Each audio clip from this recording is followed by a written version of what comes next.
Hey, everybody. Welcome to this month's Wine Writers Wrap Up. These guys are wonderful because I totally forgot to send out the email on Friday and sent it out yesterday.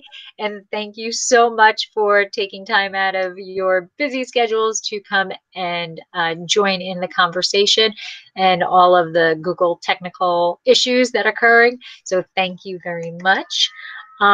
Today on Wine Writers Wrap Up, we are talking wine tasting tips.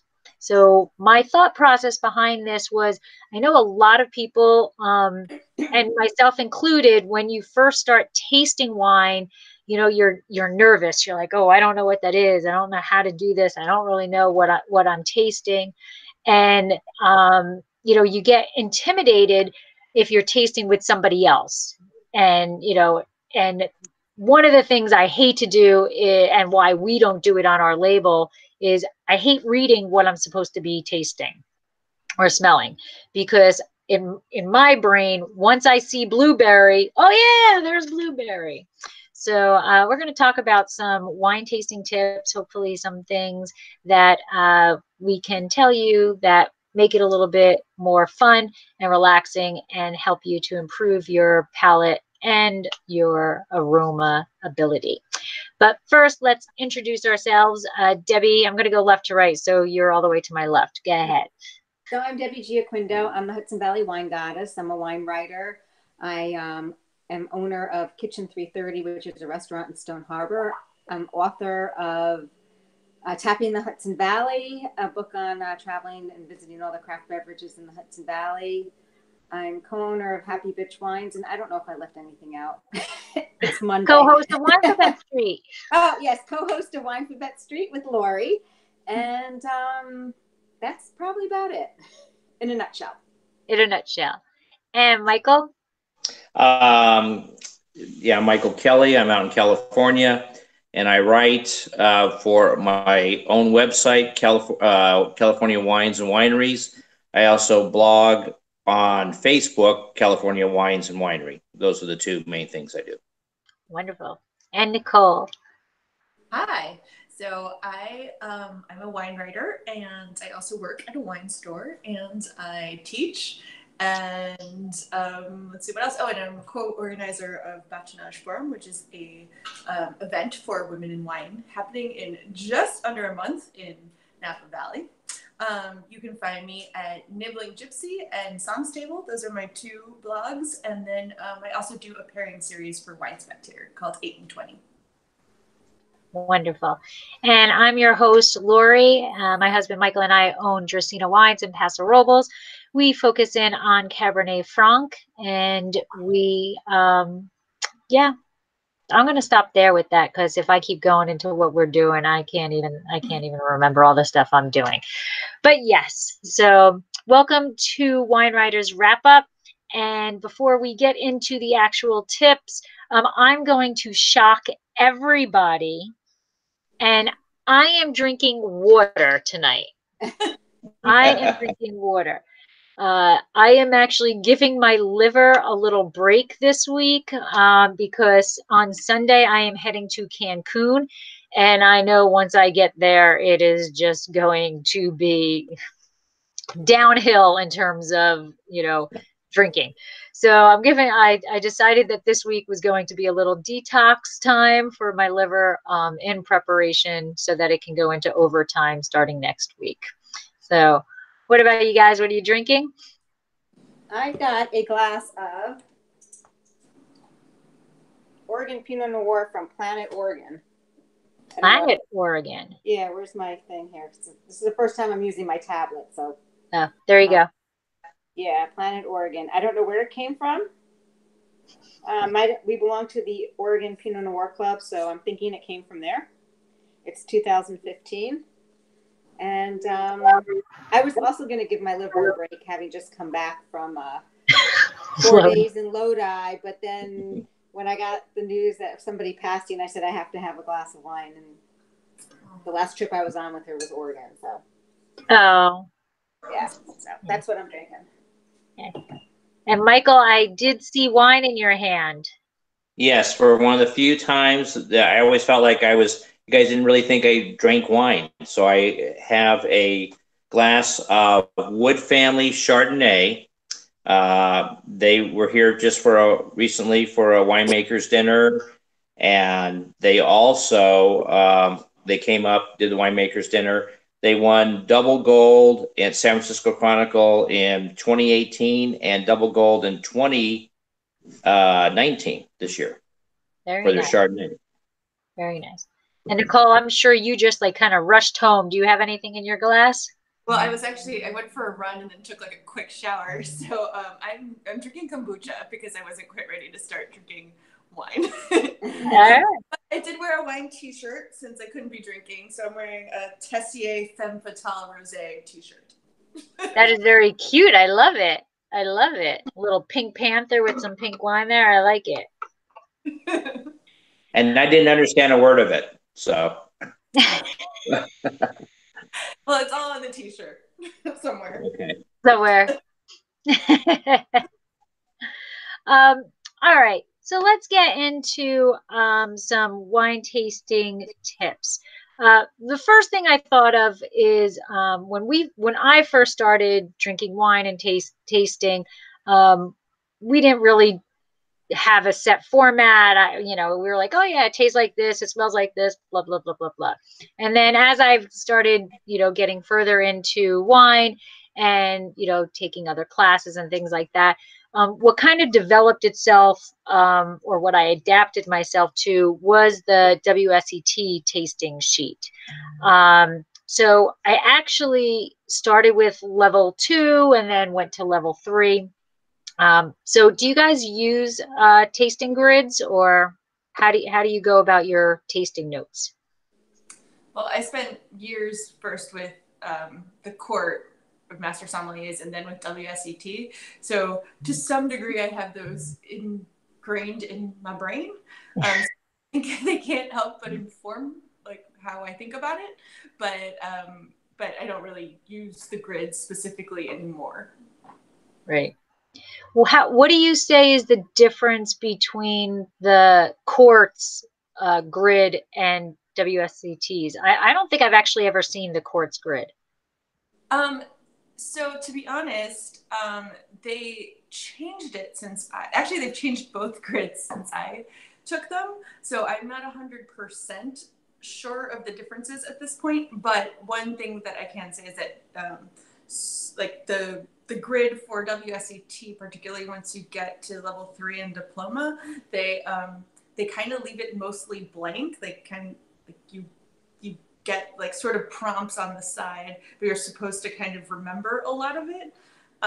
Whereas the grid actually like the courts grid actually like lays it out in terms of like this, factor by factor. Oh, okay. At least that was my what memory. It was. But did it basically follow the same general theory? Yeah. There's some differences, but like I said, I haven't seen the more recent ones. Michael? So what I really use is a template that's a WSET template, WSET template. And at the same time, I also use the one from the, and I think you were out for the Wente for the Winemaker Studio. Yeah. They have a template at Wente of the Winemaker Studio. And I also use one in the my software program that I do all my management of the inventory. There's also one there that I use. And then when I did the blind tasting for Cab Franc Day, for example, I kind of combined the three of them that would make, because we have novice to sophisticated tasters. So depending on whether it's a blind tasting or you're just tasting the wines, I pull this out, add this, take this out, etc. So it depends on what you're trying to do and how serious the event is, I guess, the best way of saying it. It's funny is when I personally taste wines, I just go with my first initial whatever. It's just like everybody else, but I just write it all down. Mm-hmm. I found that when I use the taste, the grid sheet, It was more like I'm looking for things and I'm like, okay, you know, comparing that. I wasn't giving like my readers, you know, a good, you know, impression of the wine, because a lot of them are, you know, novice. They're, you know, they're like, okay, you know, they're not going to look and, you know, tilt it on Right. the side and look at the hue of the color. But I note all that, and it's just, you know, how I put it out. And it's funny because in my book, I did put a form in the back of my book for tastings for when people will go, you know, take it and go around the Hudson Valley. I think Yeah. the grid is a good idea as a guideline type thing. But I know what you're saying, Debbie, because I think I mean, the purpose of writing tasting notes is really so somebody who didn't taste it knows what the heck it tastes like, or that you can remember it years from, right? I think I wrote better tasting notes before I went through the program and went to that grid. Mm-hmm. Well, I think too, like, because I basically kind of do something similar to what you do, Debbie. I just like kind of write my own notes. And like, I think what's good about the grid is that it forces you, when you're learning, to sort of think about it in a specific format or structure. However, like, you're tasting under those circumstances for the purposes of a test, and like, everybody's supposed to have the same language, so you're supposed to kind of fit your descriptions sort of into the language of that test. So it doesn't allow for much like extra description or poetry or like things that will make a tasting note really come alive and be more evocative, I think. So I think when you're writing to try to describe to somebody else, that can, like, you know, like, can be, if you're sticking to the grid too much, you're kind of holding back. I don't know. You're Yeah. not really It's sharing. kind of a left brain, right brain. You know, you want to have some basic framework, but then I was at a tasting today with the winemaker owner up in Murphy's today, and I drank his Chardonnay from Russian River that he gets the grapes from, and he was telling me how good it was, and I said, "Boy, it tastes like a candied apple." And I said, "I haven't had a candied apple in 55 years, but it stuck in my brain that there was a candied apple kind of a flavor that came across." But that's not in a guide or a grid. So you kind of just have to kind of use your creative side and your analytical side in combination, I think. Exactly. Right. I get those things. I don't understand the people who write tasting notes that I'm like, I have no clue what that is. You know, like, oh, the underside of the fifth element of the, you know, like, like, is that good? Is that bad? I don't know what that is, you know. There are some people who write tasting notes. I read them to Mike and I'm like, so is this a good wine or a bad wine? I don't know if they like it or they don't like it, you know. They go look in all the 20 different adjectives that they use to describe. Right, right. So in that respect, I think if you're just getting into tasting, I think it's really nice to have that grid, because, like you said, Nicole, it pigeonholes you, but it guides you to look for specific things. And then once you can get that grid somewhat in your head of going through that process, then Michael, like you were saying, the right side, you can now start to elaborate and be a little bit more creative. But I do think we can be, some people, me too, could be overly creative when trying to write. You know, you're trying to express something, but really you have to keep in mind that the basis is so somebody knows what the wine tastes like. Yeah. And so I do basically a wine review every other day. And I'm not trying to make this thing War and Peace. I'm just trying to give them, what does it look like? What does it smell like? What does it taste like? You know, and a couple of adjectives in each of those three categories. And then boom, it goes out to everybody and their brother, you know. Right. So you don't want to get, you see some winemakers notes and I copy and paste and it fills up the whole entry. Also, everybody's palate is different. Right. So we all experience from the same wine, we can experience different nuances. So, you know, you know, when I taste, and it's something that I'm going to write about, you know, if I like it, if I'm totally wowed by it, I will tell them, because then I think this is really, you know, wow wine. If it's something I don't care for, like I don't care for like really sweet wines, I will say, you know, if you like this type of wine, you will definitely like this. Right. You know, because not everything is my cup of tea, and not everything is their cup of tea. I think they have to know there's got to be something in there so that they can make a educated decision for themselves whether or not they want to go purchase that or not. I think that's a really good point. When I teach classes from time to time, I tend to say that it's actually kind of both subjective and objective when you're tasting. Because in some ways, like, there's certain flavor compounds that will be in certain types of wine, like pyrazines and Cabernet Franc. But how that sort of translates to us, like what the flavors of a wine might be, is going to come across a little bit different to everybody, or everybody might be a little bit more sensitive to one type of flavor or another.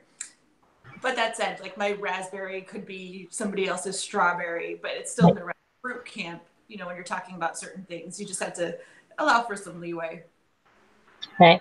And that, you know, when you go to the science of it, what I taste, I can take a bite of a raspberry and you can take a bite of that same exact raspberry, and your brain is interpreting that flavor differently, because that's just how chemistry is in our brains, right?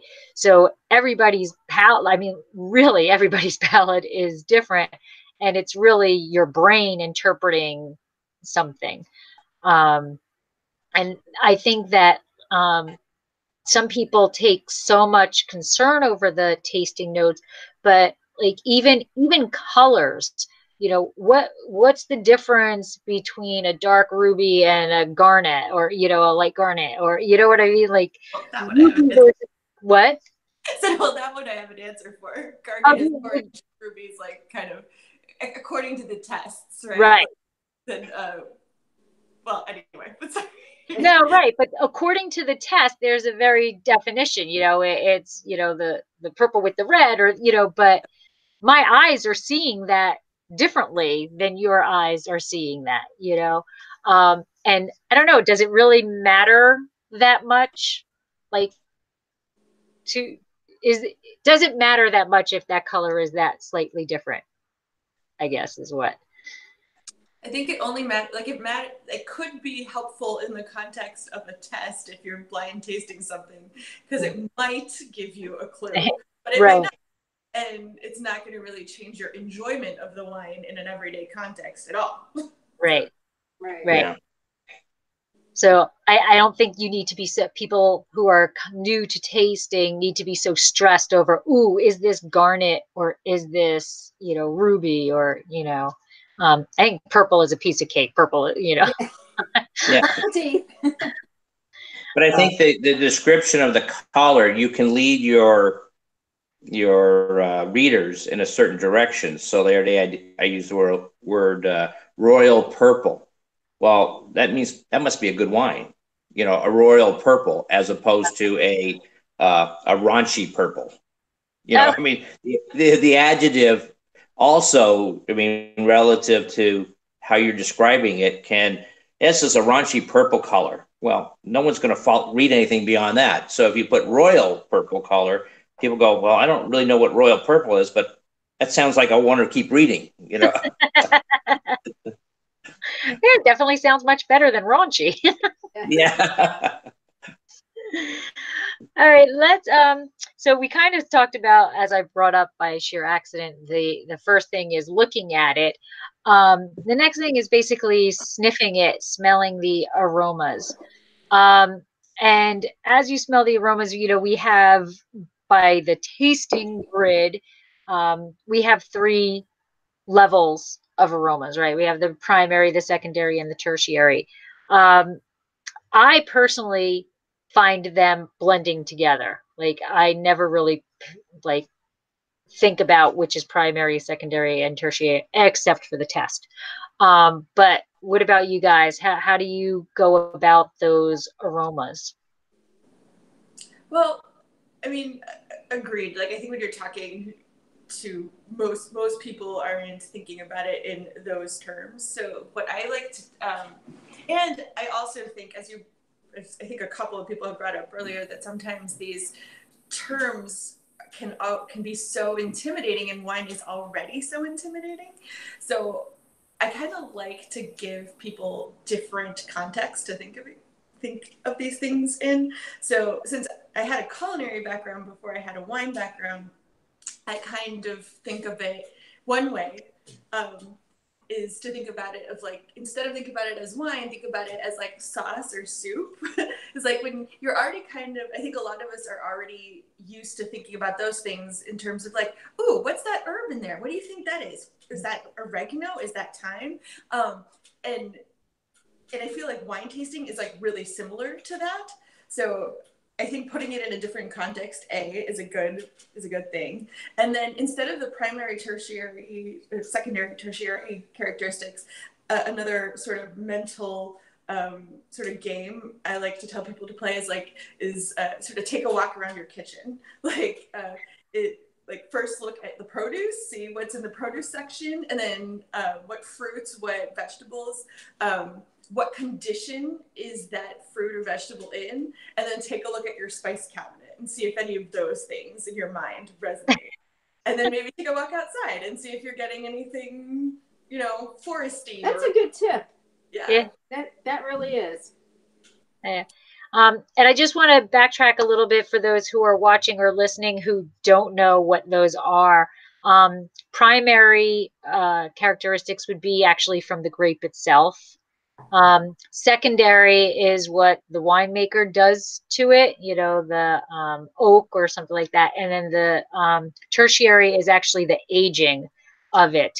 The flavors or the aromas. Well, there could be flavors too, but the aromas that you get because of the aging of it. So those are the three basic levels.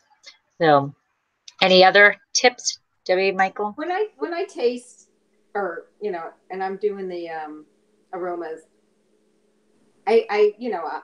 yes, they all go together as one, but in the back of my mind, I know where they've come from. Mm-hmm. You know what I mean? But I don't express that in what I write, because I think that just complicates things for the average. Exactly. Yeah, and rather than going primary, secondary, tertiary, I just try to do a fundamental. Okay, what's the dominant, and then what are the underlying?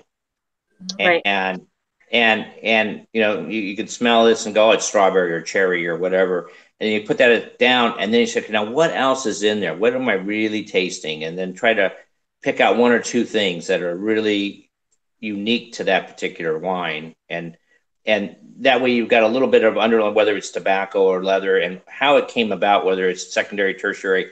It's not so much, but you're trying to describe what that latent or lingering taste is. Right. And I think what you alluded to is actually a very good tip, is, you have to keep coming back to it. Because 90, in my opinion, I guess, like the first thing that you're going to get is is that fruit that's in, you're hoping anyway, fruit that's in there. And then you kind of have to go, okay, well, this is this. Now let me see what's after the fruit, right? After the fruit, there's something else there. And then if it is a complex wine, if it's a well-balanced, a nice complexity to that wine, all right, now there's something else coming. And I think that each time you go back to it, you can sense a little bit more of it. Oh. Yeah, and I have a standard thing that you take 3 separate sips. Okay. You do one sip, and I had a Portuguese wine last night at a friend's house, and the first sip I was like, oh my gosh, this is the worst wine I've ever tasted. The second sip, it was a little bit more characteristic, and the third sip I go, I like it. So it was kind of but you can't simply go on one sip, or so I try to. Every wine I taste, I do 3 sips. Well, I agree with you, Mike, because when I do the tasting, especially if it's a white wine, and all wines, the initial drink or sip, whatever you want to call it, the initial evaluation, and then as time goes on, the wine changes in your glass. The white wine will warm up, and then new flavors and aromas will become more apparent. And the same thing, sometimes with a red. So, it's important to have those different steps. When I was in Lodi last week, we tasted a barrel sample of an oak Chardonnay. And I think it was Harley Lane. Harney Lane. Harney Lane. And my first taste, it was just real rough on the finish. Like the wine needed some finishing. It was just a little unbalanced on the finish. But then as the lunch wore on and I tasted at different intervals, all of a sudden the finish wasn't as bad as it was the first sip that I had. Right. So, I mean, and that speaks to as well just how the wine can evolve over time in the glass with air. So I think that's a very good point. Just one more. Oh, go ahead, Nicole. One more tip I wanted to offer up, because at Bay Grape, where I work, sometimes they do blind tasting classes every Monday. They've simplified in terms of how to think about it even further. They just say give 3 fruit aromas, 3 non-fruit aromas, and just start there. And going back to the right. Right. Although unfortunately, some wines you can't get 3 and 3, but yeah. I had one of those today. Yeah, and temperature is a biggie. Temperature is a huge factor of how a wine tastes. Again, the classes tell you to serve them at certain temperatures, blah, blah. But the wine does definitely change depending on what temperature you are serving it at. I know people, and I'm not saying don't do it, but like the red wines, they're drinking a cab or something, a high tannin wine, and they're serving it like ice cold. And, you taste it and you're like, there's just bitter. There's just. But I also think a lot of white wines are served too cold. Now, I'll be the first to admit, I like, especially in the hot heat of the summer, I like a nice cold white wine, but I also know it mutes out the flavors and the aromas. So, and I really appreciate as it warms up, what I get in it. Right. And I think that's a fun experiment for somebody who is new to tasting, new to wine to do, is to take a wine and, go ahead, shove it in the refrigerator and pull it out and drink. Michael, take your first sip as soon as it comes out of the refrigerator. Take your second sip like 15 minutes later and a half an hour later, and see how that evolves. And I think that can really train your palate to find new things, because they're not there when it's really cold, and as it warms up, it evolves and it changes. So, and when I take a red wine out of the cellar, we have at least 2 dinners a week that are not formal, but formal wine pairing dinners. And we'll go ahead and I'll take the wine out a minimum of 2.5 hours out of the cellar, which is 55 degrees. And these wines have typically aged anywhere from 8 to 12 years. Pull them out, decant them, filter them, and then put it back in the bottle and just let it warm up slowly. And I think you get so much more out of that red wine. Debbie, to your point. By the way, Mike has a killer wine cellar. Yeah. I saw pictures. I saw the inventory. Killer wine. I brought the inventory book down for her to see. How many pages is that? Is that a Game of Thrones book? Yes. It's about 65 pages. Very nice. I will say using the phone makes it a lot lighter to carry. Yeah. All right. When you are tasting, do you look for what do you look for in terms of for if you're going to say the wine is balanced or the wine is harmonious? What do these terms mean to you, and how can you explain those terms to a new taster? So for me, I'll just jump in. For me, a lot of it has to do with structure, actually. So by structure, I mean acid, tannin, body. Well, tannin in the case of reds, and in the case of some white wines, sweetness.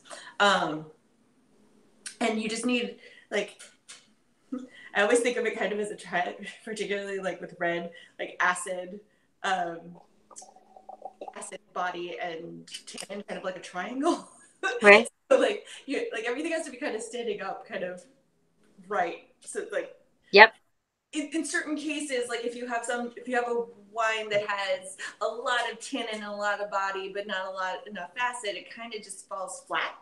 And it just kind of sits in your mouth in this kind of weighty, kind of not very pleasant way. So that to me is unbalanced. And then in addition, then you're looking for flavors to just be sort of harmoniously playing together. Nothing too whack. No. Not one thing popping out over here and then something else popping up over there. You said triangle, that's so much more simpler. I'm like, it's a Jenga game, like if if one, the acid is just sticking out too much or the tannin is sticking out, the Jenga just falls over. I actually really like that. That's a good description too. Yes, there's a bottle, and I've put it, to me, it's the best label, not necessarily the best wine. It's very good wine, but it's the best label, and it's a it's a tightrope walker with the long balance, and the wine. If you look it up later, it's called Young Inglewood, and that's he's just a little stick figure with a rope. And he's got the balancing bar. And it's like everything just seems to, it's the acid, the fruit, the tannins, nothing is overweighing, because if it overweighs, it's going to fall off the tightrope. And I just think that's just indicative of when I look at it, when I taste a wine, if, am I like, whoa, the acid's way over here and I fall off, or it's the fruit so forward that it tastes like jam. I mean, that's how the balance it goes. I think that everything needs to come together to be happy, to come in and make your palate sing. Oh, this is really good. If your palate is zinging and zagging and doing all the different directions, it's not coming together, and there's something not quite right with that. And it doesn't necessarily, like there's not a set level of acid or a set level of tannin, because, you can have, or sweetness, and you can have a seriously sweet wine, but if the acid is there, you're not tasting that sweetness. It's not overpowering. Exactly. I think I learned that lesson years ago. I was asked to do a tasting. I was given samples of Rieslings from the Finger Lakes. And when we pulled out the bottles of wine, one of them, the sugar level, the residual, was so high. And I was like, oh my God, I was like dreading having to taste this wine. And, Mike was like, I'm not even touching this. I'm not touching this because it's just going to be too sweet. But the acidity level in that wine was so perfect for that residual sugar level that it was the best Riesling we had. Like, it really cut through that sweetness, and it was a very pleasant wine. And I think that was the first time that I was like, you know, smacked in the face of, wow, you know, you can't really always go by, you know, what that residual is. You've got to really I had take a similar situation at New York Drinks New York with some wines that I tasted that I was like, oh, 4%, this is gonna, you know. Yeah. And I was just like, it was so acidic that it needed that sugar just to balance it Right. out so it would be palatable. I have to agree there that, like, I think a lot of people are so concerned about something not being that a wine shouldn't be sweet, but you can actually, I absolutely have had that experience of like wine that is almost so dry and acidic that it feels that if you add a little more sweetness in there, it actually balances the whole thing out and makes the whole thing feel smoother. Yeah. Whereas like a Riesling that's so steely that, or a Gewürztraminer or whatever, that like that's so steely that it actually feels out of balance because it's loud. The other way. Right. Yeah. Right. You know, or a puckering Sauv Blanc from Marlborough, New Zealand, or something. You know, it's so citrusy. It's like it's throwing you too far the other direction. Right. Yeah. Right.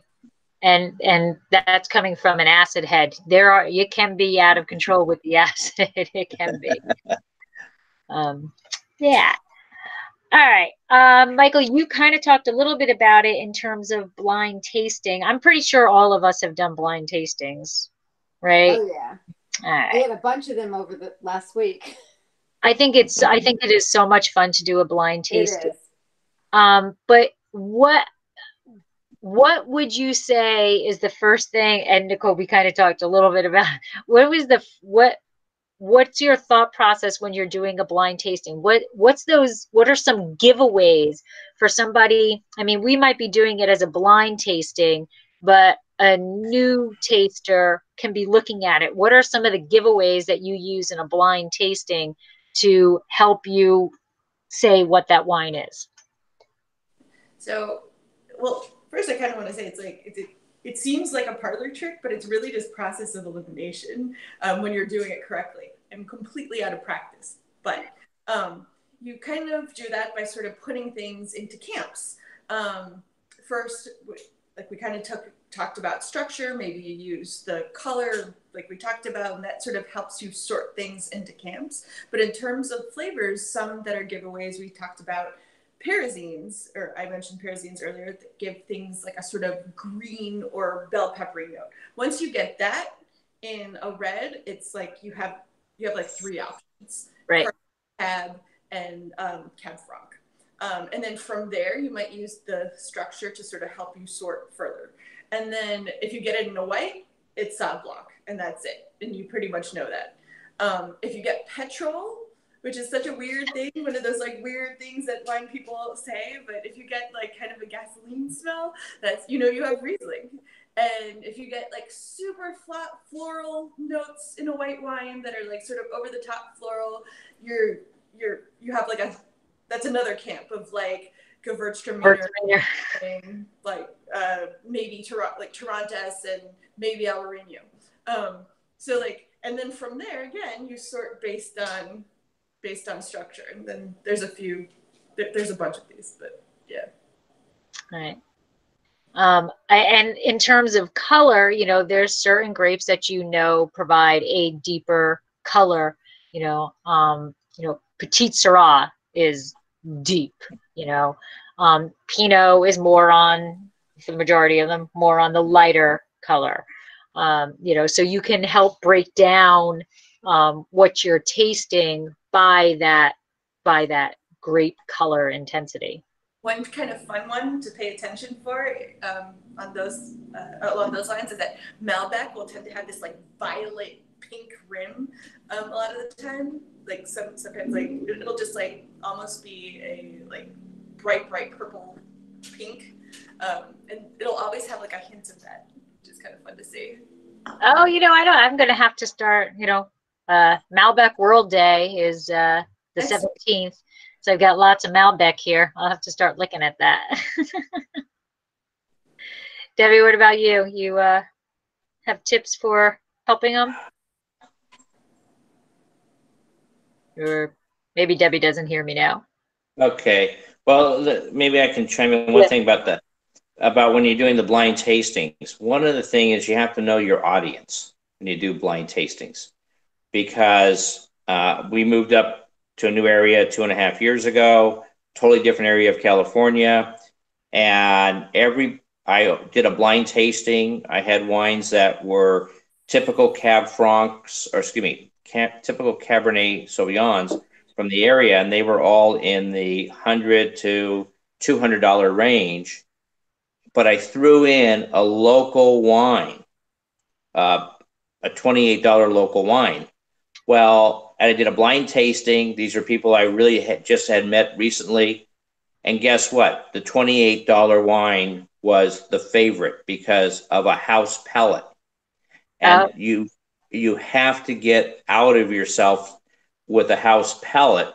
And I'm doing a tasting the end of this month for the Sierra Foothill competition. And again, and it's a thing where your mind and your taste buds are arm wrestling with each other, because it's what do you like versus what is the characteristic of a classical wine to drink. And so I think wine tasting is one of the blind wine tasting is one of the more difficult things, because you can't rate it based upon whether you like it. You rate it, and that's Debbie. I mean, Lori, that's what we did with the Cab Franc Day. We did an objective test and we did a subjective, so that that way they didn't go away schizophrenic at the end of the evening. Right. And I think that if you're doing a wine judging a competition, it's more of it's like an AKC dog show, or you're comparing to a standard. This is what I'm tasting. This is what a Cab Franc is supposed to taste like if it's a New World. This is what a Cab Franc is supposed to taste like if it's an Old World. So it's more like, that's how I think of it, as an AKC dog show. You've got a standard, and how does that wine stand up to that standard? And I think that's how a competition is done in terms of getting your rating. But absolutely true with the house palate. And, that's a problem with winemakers too. If they're only drinking their own wines, they're never going to know if their wine is bad. That's right. Because they're just drinking their own wine. You have to drink other people's wines in order to know what is wrong with yours or what's good about it. Yeah. Right. Debbie, are you back? She was for a second. Yeah, she keeps coming in. Back. Nope. I don't know if it's the internet. It's not the internet. I don't know. Well, you're back now, I think. Well, if it happened, yeah, I see everybody now. Yeah. Can you hear me? Yeah, I can. Yep. Now she just froze again. All right. So the last thing. You're going to have to continue without me, because if this keeps going, it's going to ruin the thing. So. The last thing that I wanted to talk about was how the environment can truly affect what you are tasting and how you are tasting. So what should you be, what can we tell people in terms of when they're tasting to really taste, not just to enjoy, because that's a whole other ballgame, but when you're tasting to taste, what are some things that you should be, I guess, environment you should be in or environment that you shouldn't be in? So I'll speak up on my pet peeve. Sure. Woman's perfume. Oh, yeah. Yes. That is just a killer. Cologne or men's cologne. Well, yeah, I guess I'll give you a little bit, but it's mostly women that come into these tasting rooms and just overpower the whole room with perfume. And it's just like, you know, can you go stand? I mean, I got my dog outside. You go stand outside with the dog. You know, it's that bad. It really is bad. And then the other thing is, I think tasting the wine, there's obviously something to go with cheeses or foods and some things of that sort. But also, I think music, and I just saw an article recently about music affecting your tasting. And, you know, I think to me, there's a certain mood you want to be in when you taste the wine, as opposed to, you know, and again, I don't listen to rap, but I use that, you know, or a Cinco de Mayo music or something. I mean, you just got to have the wine that seems, you have to have the right soothing music to enjoy the wine at the same time. I did read that article. I thought it was an interesting article because it was not rap. I forget what music you had said one. Oh, it was hip hop. Hip hop one. You know, the wine tasted the best when people were drinking, when they were listening to hip hop. But I'm talking more along the lines of, I'm sitting down and I'm going to taste this wine, and I want to get the best experience for myself tasting the wine, to learn how to taste it. What are some tips of what the person should do? Like, I'm sitting in my house, so I don't have to worry about the stinky women coming in. Okay. Your environment meaning your house environment. Yes. So what should they be tasting in? What should they be tasting around? Although the music does work. The music does work in your house too. So I just wanted to jump in because, like, I was laughing to myself with Michael's comment that, like, because I used to wear perfume all the time, and then about when I started my journey into wine, they kind of all got put up on the shelves, and I have this like whole drawer full of perfume I never even think to use anymore. So it's kind of funny. But yeah, like, but you don't want to hurt yourself and change the environment too much if you're tasting at home and try to create ideal scenarios. I think that the perfume thing is a good point, not just in like what you're wearing, but you don't want to be in a room that has a lot of like air fresheners or something like that going on, because it's going to change your senses in the same way. I think you ideally want to be in natural light or good lighting so that you can see the wine. That's ideal, but you know, you have to make do in lots of different scenarios. Sort of be in a section where you can kind of concentrate and be with the wine, calm. but I think that's very, to your point earlier, Debbie, I think that's very different than the context in which one enjoys a wine, because if you're for true enjoyment, I feel like it's convivial, you're out, you're enjoying, right. And then the simplest, the dog is jumping on you, you know. And then I think this, under the right circumstances, the simplest of wines can be magical. You know, if you're with friends or night out, good meal. I think if you're going to be eating, if you want to have something to snack on, keep it very neutral. So like water crackers or simple bread, because you don't want to change your palate, right? If you're trying to pay attention and learn, right? And I think that's a huge tip, because people are always, you know, I'm gonna taste this wine. If you're gonna sit down to learn how to taste, I don't think you can have food, you know, I mean, other than that piece of bread to cleanse your palate, you know, in between or whatever. Because as we know, the food changes the way the wine tastes.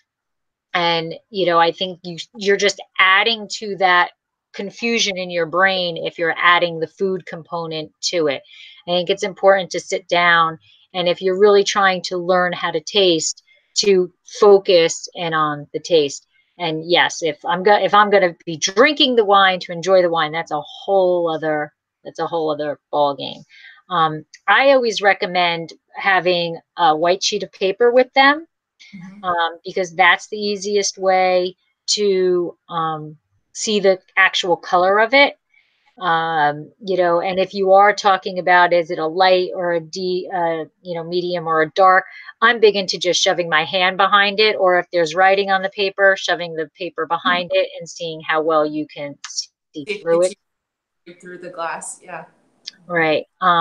You know, but I think in simplest terms, good light, right? You know, and then, you know, I do the white, you know, tell them the white paper.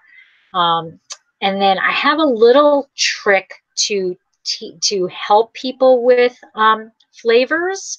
I use jelly beans. I always tell people to go out and buy jelly beans. And Jelly Belly should like pay me for this, because I send so many people to Jelly Bellies. But for you to learn what a pineapple tastes like, or what, you know, a lime tastes like, you can go, I mean, you can go to Whole Foods and spend a heck of a lot of money and buying and smelling all those things. Yeah. But jelly beans, Jelly Bellies are awesome, I think, for that. You know, you want to know what a tangerine tastes like, you grab a tangerine Jelly Belly and you taste it, and then you can see it, you know. So that's my little trick for people. To kind of add on to that, I have also spent a lot of time when you're moving into those other flavor camps, like spices and herbs. I've just like stood in front of my my spice rack and like sat there smelling things, like to see how it kind of how things differentiate from each other. I also, my husband always makes fun of me because when I'm smelling to take a note, I'll like kind of move my head around and put my different nostrils in the glass, because I get different scents when I sort of out of like one nose and the other, one nostril and the other. I don't know. Yeah. You know, I've heard of left brain, right brain. I don't know about left nostril, right nostril. If you take yoga, they would agree with you, and they would say yes, absolutely. But I was watching a video on I think it was for Scotch, might have been for Scotch. It was a spirit of some sort, and there was a gentleman explaining how you taste this spirit, and that he said exactly the same thing. He's like, you take it and you stick your nose in this way and you smell it. And then it was kind of funny because he's like, he goes, hello, yes. And he's talking to it, you know, and then he takes it away. He's like, how are you today? You know, but he said the same thing, go from left to right or right to left. So maybe I'm not crazy. You are not crazy. You are not crazy. And yoga does, when you're in a yoga class that does the breathing, they have you breathe through the right nostril and then the left nostril and all of that stuff. So there's something there. Well, you guys are on a different level than I am. I'm a two nostril the same. I do. Well, I guess I can't even do two nostrils because I have such a deviated septum that nothing goes through the left side anyway. So I just put the nose in there, and what is, but that is, you're not. Yeah. One last thing on from environment. I think one of the key things is it's just like writing. It comes when it comes. Mm-hmm. You can't say, okay, today at 5 o'clock, I'm going to taste Cabernet Sauvignon from Napa, you know, and you go, and then you're tasting because you set it on your time schedule to do that, you know, as opposed to, hey, it's 11 p.m. and I want another bottle out of the cellar. And I said, and then you've got to, there's a subjective mindset that comes at the right time to do writing and to do tasting, as opposed to saying, okay, for the next 20 days, I'm going to taste 20 different wines, right? You know, and it's like, well, at some point you're going through a have to, as opposed to a want to. Right. Enjoy. So your mind subjectively has to be open and to the experience, as opposed to just getting a task done. Correct. And then I also like to tell people, because I think again, as we know, people are very intimidated to offer things up, and both in terms of like they feel like they're going to be wrong somehow, but two, I understand it's like very difficult. It's like learning a new language, I think, and you're sort of like when you're first starting out, you really have to sort of connect what's going on in here to like what's going on in here to some kind of association. And at first that feels very much like learning a new language to me, like Yes. in the beginning of like, okay, well, what is the word for this thing that I am experiencing right now? Right. I think when you first start, it's very disconnected. Yeah. You're building those blocks, where as you get more practice, it's a little smoother ride.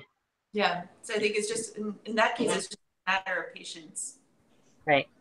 And I think the number one tip ever of learning how to taste and become comfortable tasting is to just keep tasting. Mm-hmm.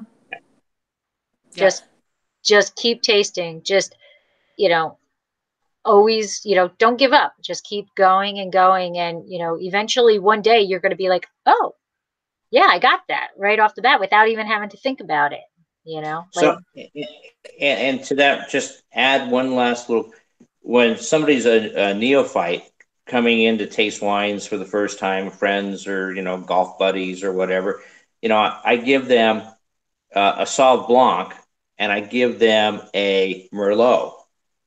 So it's, just a glass of, and what's the difference? Well, they're very different. Well, and so why are they different? And we just kind of have that conversation, and that's kind of a golfing 19th hole conversation, but, it's an informal tasting, but it's kind of like, well, I never knew that was so different. I knew there was white wine, red wine, but I didn't really know. So I try to give people, when they want to learn a little bit about tasting wines and doing tastings, is go to the far extremes. And then they go, well, this is smooth and round. This one's got kind of a bitter citrus. And I go, good, you got it. You made your first step, your first connection, and just kind of, and then you go, okay, now next week we're going to do Merlot and a Cabernet, and now you have to figure out what the difference is. So you kind of start getting it closer and closer so that they can differentiate. And to that point too, I think it's much, much easier if you are trying to learn, it's kind of nice, as you say, to have like two things next to each other, because then even if you don't have the words for what something tastes like right away, at least you have a comparison that you can make, and that's very helpful. And then to your point, Debbie, the nice thing about like when you just have to keep tasting, well, that's fun. So right, it's a good thing. Right. Yeah, it never hurts to have to open another bottle. It doesn't hurt to do that. Yeah. So any final tips before we get to my favorite part? I think we just did it. All right. Okay, get the paper ready. All right. We lost Debbie, so we're down to just the two of you. So, she's running to get a pen. Okay, here we go. Alive without breath, as cold as death, never thirsty, ever drinking, all in male, never clinking. And the male is M-A-I-L. So, alive without breath, as cold as death, never thirsty, ever drinking, all in male, never clinking. Always in male? Male, it's M-A-I-L. Always in male. Never clinking. As cold as death. What was it? As cold as death, ever.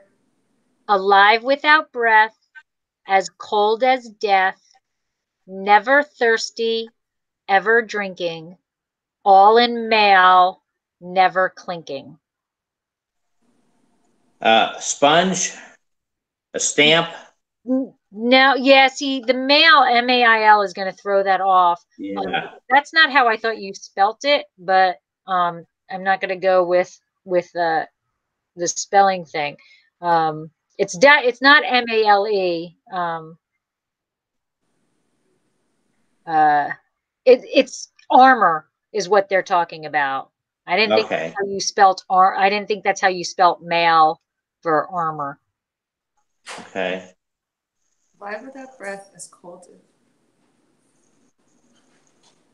Jeez. No. Oh gosh. I thought this was a tough one, but the male think armor without clinking. No, it is you do spell it that way. See, I'm so stupid. You do spell it that way. MAIL. All right. Well, I think Well, you finally. I usually have an idea. This one, I think I'm lost. Nicole, any guess? No, I've gone different directions with each couplet, but like not. Right. So it's alive, but it doesn't breathe because it doesn't have the air.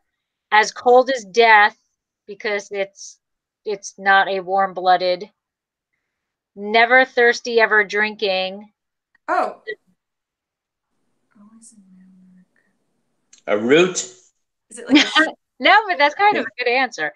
Never thirsty, ever drinking. It actually is always taking water in, and that's how it gets its oxygen.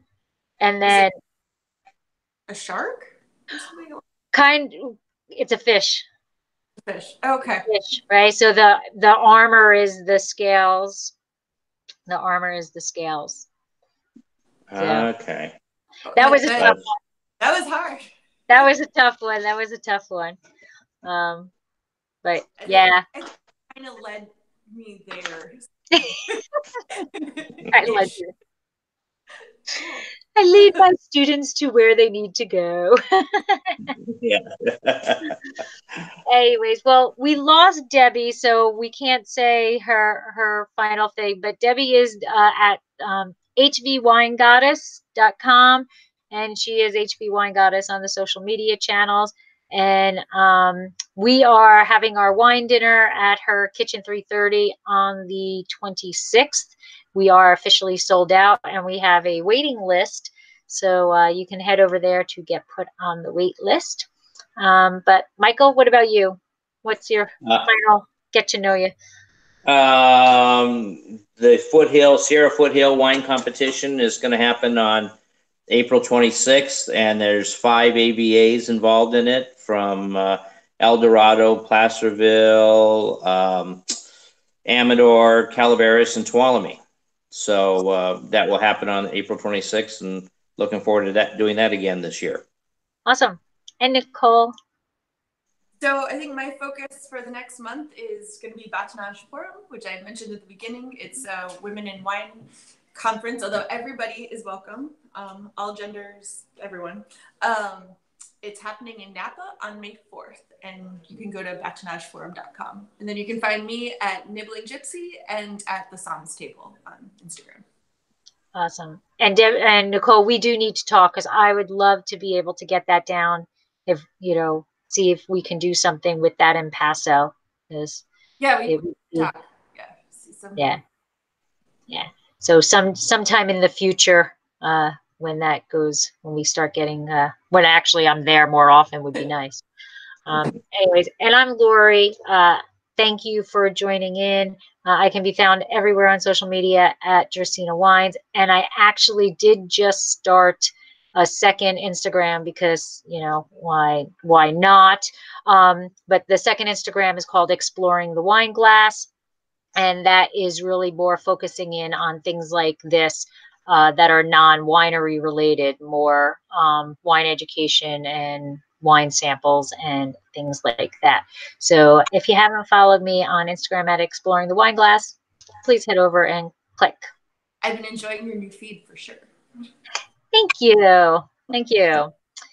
So anyways, well, thank you very much. It is 9, it's a little bit after 9, and the tip-off is about to start, and I'm in the money, so I need to make sure Virginia wins. So You might actually be hearing me scream in California from here in New Jersey. But anyways, have a great night, and thank you again for joining on such short notice. You guys are awesome. All right. Okay. See you later. Bye. Bye. Good luck. Thanks. Bye.